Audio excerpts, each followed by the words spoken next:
Hello बच्चों, let's read this question.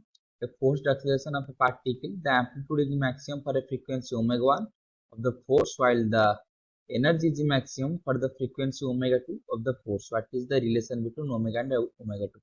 तो question में क्या बोला, एक फोर्स एक्सेलरेशन हो रहा है और इधर जब हम F1 फोर्स दे रहे हैं जिसका फ्रीक्वेंसी ओमेगा 1 है, तभी क्या हो रहा है, जो एम्पलीट्यूड है वो मैक्सिमम हो रहा है। और जब F2 फोर्स दे रहे हैं जिसका फ्रीक्वेंसी ओमेगा 2 है, उसके लिए एनर्जी मैक्सिमम हो रहा है। तो ओमेगा 1 एंड ओमेगा 2 के अंदर रिलेशन क्या है वही हमको पूछा है। तो उसके लिए जो की कंसेप्ट है,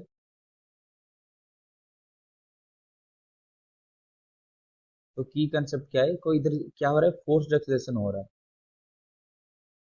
तो फोर्स्ड एक्सेलरेशन क्या होता है, तो फोर्स्ड एक्सेलरेशन जब भी कोई एक्सेलरेटिंग सिस्टम के ऊपर कोई external and periodic force act होता है, तो वो एक्सटर्नल फोर्स होना चाहिए और पीरियडिक फोर्स होना चाहिए एक्सीलरेटिंग सिस्टम के ऊपर, तभी जो एक्सीलरेशन होगा वो फोर्स एक्सेलरेशन होगा। तो ये पीरियडिक फोर्स अप्लाई हो रहा है, तो ये पीरियडिक फोर्स है, तो ये जो पीरियडिक फोर्स का एक फ्रीक्वेंसी हो रहा होगा। और दूसरी बात, ये जो मैक्सिमम कंडीशन आ रहा है कि जो एम्पलीट्यूड है एंड एनर्जी है, पहले केस में एम्पलीट्यूड मैक्सिमम आया, दूसरी केस में एनर्जी मैक्सिमम आया। ये मैक्सिमम तभी होता है, ये जो दो है मैक्सिमम तभी होते हैं जब ये रिजोनेटिंग कंडीशन में आता है।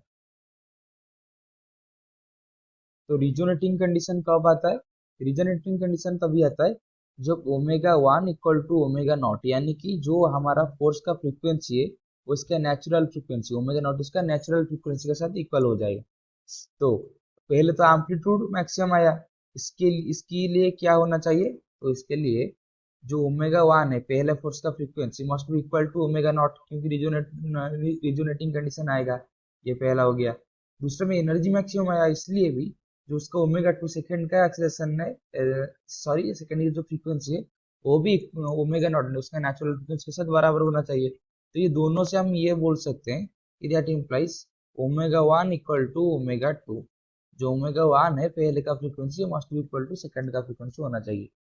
तो उसके लिए जो कंडीशन है वो क्या है, ओमेगा 1 और इक्वल टू ओमेगा 2, वही बोला था कि relationship between omega and omega 2 क्या होगा, वो दोनों सेम होगा।